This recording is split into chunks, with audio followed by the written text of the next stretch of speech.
విజయనగరం జిల్లా మెంటాడ మండలంలోని కొంపంగి చల్లపేట జరిగిన సుపరిపాలనలో తొలి అడుగు ఇంటింటి ప్రచారంలో ఆదివారం తెలుగుదేశం మండల పార్టీ అధ్యక్షులు చలుమూరు వెంకట్రావు, గెద్ద అన్నవరం, గొర్ల ముసలినాయుడు పాల్గొన్నారు.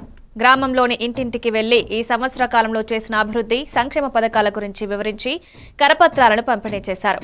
ఈ కార్యక్రమంలో పెదమెడపల్లి ఎంపీటీసీ రెడ్డి ఎర్రినాయుడు, గురునాయుడు, కన్నం నాయుడు తదితర టీడీపీ నాయకులు, కార్యకర్తలు పాల్గొన్నారు.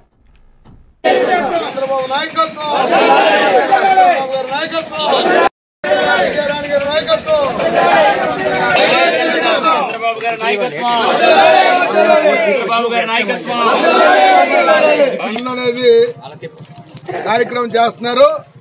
ఈ 4.1 అంటే ఏంటంటే 4 సార్లు చంద్రబాబు నాయుడు గారు ముఖ్యమంత్రి అయ్యారు.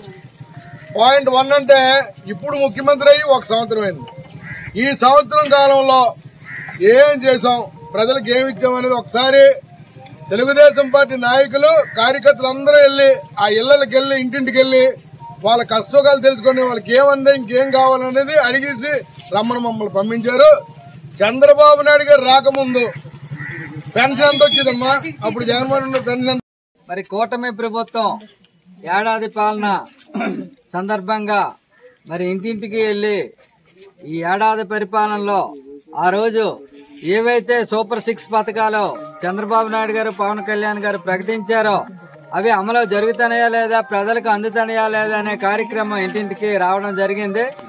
ఆ విధంగా ఈరోజు ఉదయం కొంపంగి, ఇప్పుడు చల్లపేట గ్రామాల్లో ఇంటింటికి వెళ్తూ ఈ పెన్షన్ అవనివ్వండి, తల్లికి వందనం అవనివ్వండి, అలాగే మరి ఉచిత గ్యాస్, అలా చూసుకుంటే మెగా డిఎస్సి కూడా తీయడం జరిగింది. త్వరలోనే ఉద్యోగాలు కూడా వేస్తాను, పోలీసు ఉద్యోగాలు తీస్తాను, ఉపాధ్యాయ ఉద్యోగాలు తీస్తాను. గత ప్రభుత్వం 5 ఏళ్ళలో ఏ ఒక్క ఉద్యోగం తీయకపోయినా ఏవైతే కూటమి ప్రభుత్వం చెప్పిందో ప్రజలకు అన్ని ఒక్కొక్కటిగా నెరవేరుస్తూ ముందుకెళ్తారు.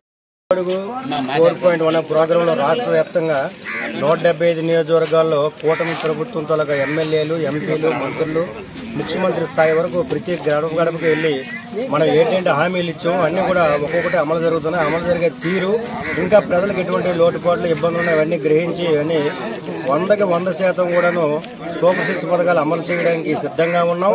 ఆల్రెడీ 80% అమలు పరిచాం. ఇంకా ప్రజలు ఇంకే కష్టాల్లో ఉన్నారు, ఏ బాధల్లో ఉన్నారు, ఇంకే సమస్య ఉందని గుర్తించి